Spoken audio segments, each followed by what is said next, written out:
Are we on? Can you see me? Can you hear me? Does my fat make me look fat?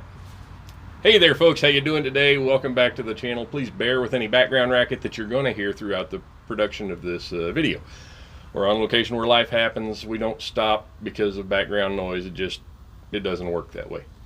What we are here for today is to discuss something that we have talked about in polls recently here on the channel. Also, I've done a few little short videos. If you haven't seen those, check them out. They were kind of fun. Talking about the acquisition of my new purse. Now, hopefully you can see that there. I'll hold it up here for you for a second. As well as we will discuss this in detail here in a few minutes over in the office. But for now, I wanted you to see me wearing it because this is the way that it fits. This, folks, is the Minuteman bag made by Sewjourn Gear. Cody, I think he's in Oklahoma, made this bag basically to order. I mean, he makes them, but he sells them as fast as he makes them, so take it for what it's worth. This is an American-made product made by an American, and I'm excited to get to show it off to you here because I think for what it is really good. So what is it? What is a Minuteman bag? Why would you call it a Minuteman bag? Why not call it a Kids in Cages bag? I mean, that sounds really bad calling it a Minuteman bag. Because of what the media and society has associated with the term Minuteman. But for those of us that are even a little bit familiar with American history, you know that the Minuteman was the farmer in the militia that was ready to go at a moment's notice. He was the guy that had trained to grab his gun and go.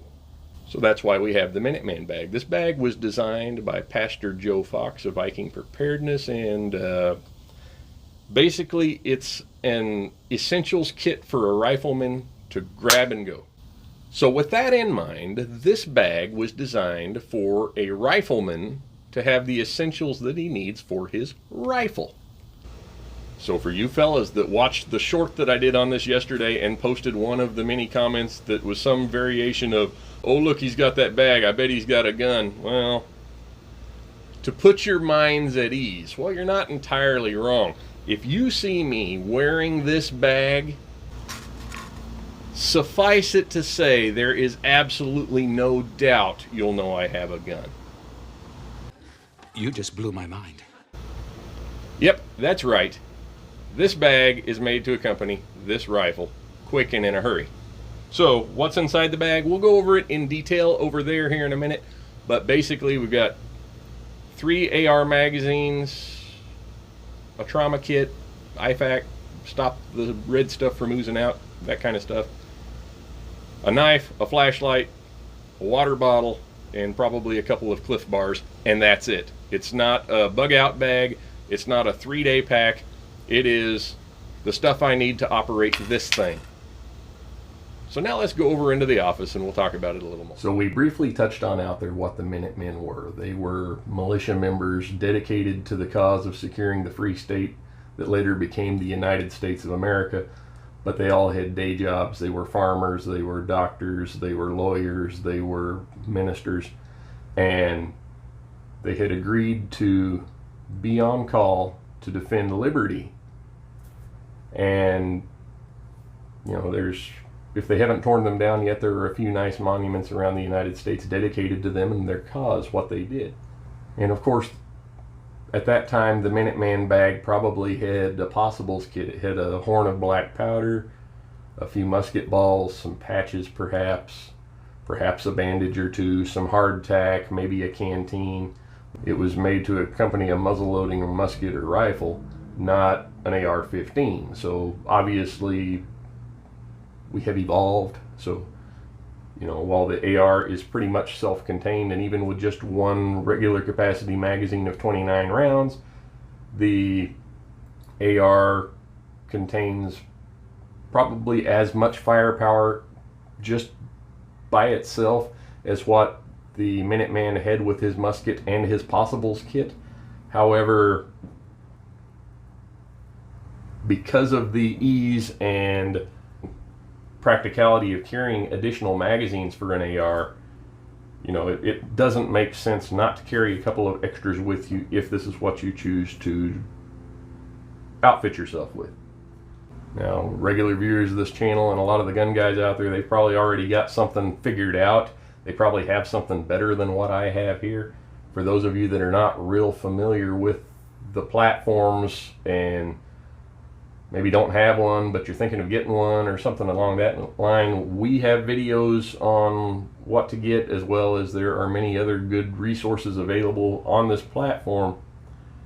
Just understand that this is the modern equivalent of that Minuteman setup.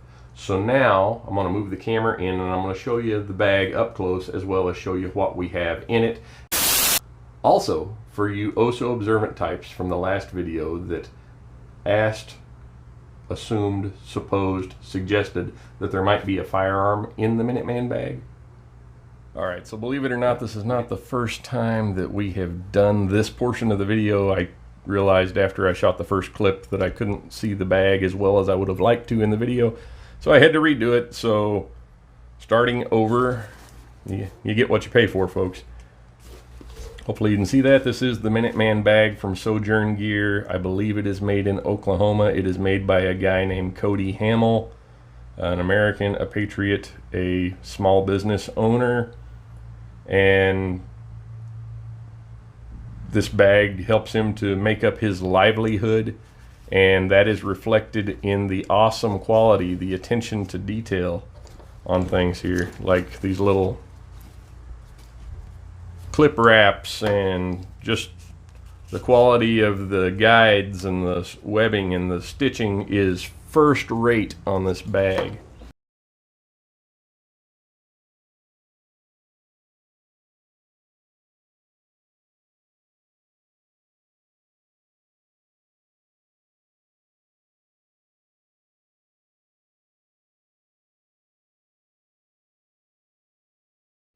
You turn it around here, you'll see, hopefully you can see that. I'll put up an image in case it doesn't show up on the video.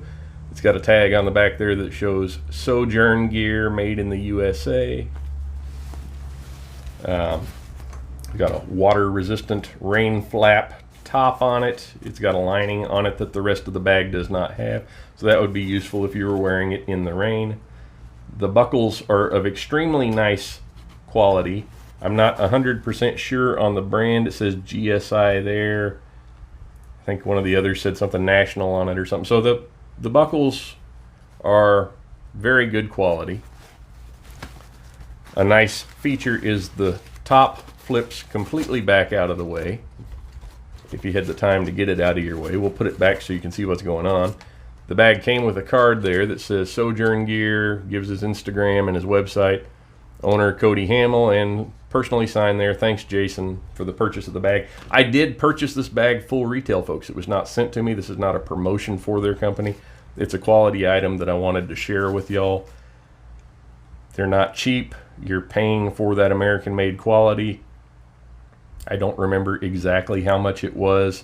The bag was somewhere around, I think around $140, and then the magazine pouch that velcros to the inside of the back panel was more than that. I think it was about $175 total for the bag, so just keep that in mind. For those of you that assumed that there was a gun in here, you're not wrong.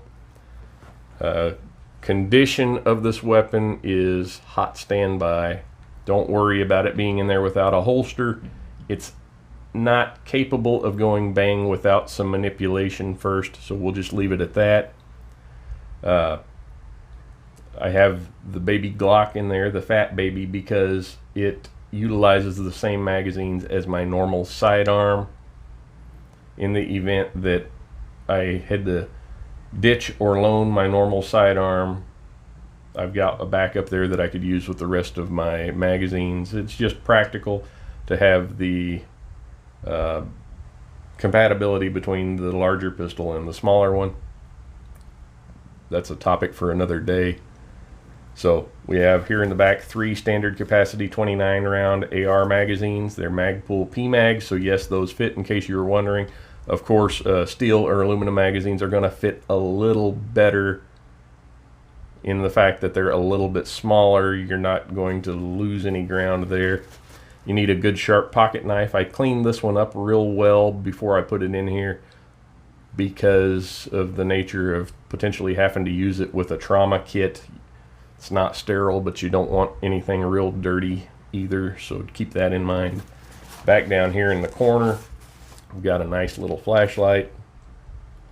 If you have questions about what flashlight would work best for you, we have several videos on those. You can't go wrong with one like that for a handheld flashlight. I've got a 750 milliliter Camelback water bottle in there that fits but does not fit super great. The pouch is designed to hold the Nalgene bottle. I think I'm going to get one of those. I had this one already, so I didn't get one yet, but this one just doesn't fit quite like I want it to. And then, while we're not going to cover it in great detail, we've got a standard battle type, first responder type IFAK. Topic for another day. We're not going to dig real deep into the contents of that, other than to say this is one that is set up predominantly to stop somebody from oozing sticky red stuff. So that's it. That's all that's in the bag. It's not a bug out bag. It's not a 3-day pack. I will probably, just haven't done it yet, and that's on me, I'll probably put a couple of Cliff Bars or some kind of energy bar in there as well, because you could tuck it in there without it taking up too much room. I've got the belly band wrapped around the bag right now so that it's not in the way or hanging, getting caught on something. But it would be very easy to deploy. You undo the clip back here, unwrap it, and you put that around your midsection to keep the bag from flopping on you if you had to take off running or something like that. But for storage, it makes sense to wrap it around the bag. Also, a nice feature that I'll show you here on that, let's see where it's at. Oh yeah, here it is this clip that's on here has these access cuts on it so that you can move it around to different locations on there to adjust the fit for yourself, and or flip it around from one direction to the other. So it's adjustable, and that's really nice. Also, for those of you that are wondering about it, I am a fairly large individual, double XL for sure, and this bag and the straps and everything fit me. You could certainly take up the length and it would fit somebody smaller. I think it would probably fit somebody a little bigger than me, so take it for what it's worth. So now that you're a little better acquainted with Sewjourn Gear's Minuteman bag, you might be asking yourself, so now how does one go about acquiring the Minuteman bag from Sewjourn Gear? Well, Pastor Joe over on Viking Preparedness will give a heads up to his Patreon viewers whenever Cody has some of these in stock. That's how I was able to acquire this one. If you missed that by more than a couple of hours, you're not going to get one. I ordered this one by the next morning. They didn't have any more in stock. I don't know how often he's going to be putting them out, so my advice to you would be drop $1 a month to get on the list over at Pastor Joe's Patreon for Viking Preparedness, and that way you can keep up with the latest of what Cody's doing with his gear over there.